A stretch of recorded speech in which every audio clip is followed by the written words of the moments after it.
Sveiki! Mani sauc Edgars Matuks. Šobrīd mēs atrodamies manā zemnieku saimniecībā Zaļkalni, Smiltenes novadā, kur mēs pamatā nodarbojamies ar putnkopību un olu ražošanu. Saimniecību dibinājām pirms 2 gadiem, bet ar putkopību jau iepazināmies apmēram pirms 4 gadiem.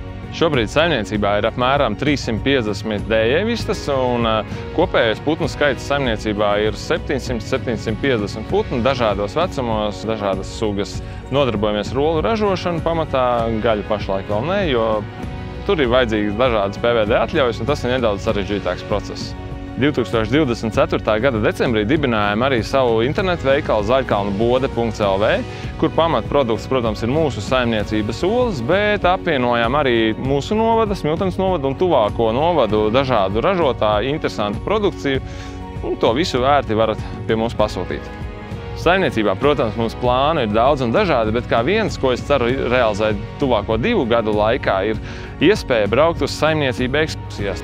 Kā uz mini-zoo, bet organizēta ekskursija manā pavadībā, kur es paskaidroju visu procesu no olas līdz vistai. Saimniecībā ir šogad lielas problēmas, kā nevienu citu gadu sagādojuši lapsas, daudz putnu zaudēti.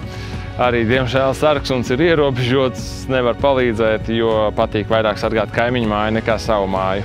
Šobrīd esošajai problēmai ir rasts risinājums, pateicoties LADA projektam un Lande finanšu atbalstam. Notiek sētas būvniecība, kura palīdzēs meža dzīvniekus noturēt ārpus saimniecības, savukārt mūsu sarksuni iekšpusē. Jaunajiem lauksaimniekiem noteikti novēlu nebaidīties un izmantot LADA atbalsta projektus, kā arī nepieciešamības gadījumā Lande palīdzēs jums ar finanšu jautājumiem.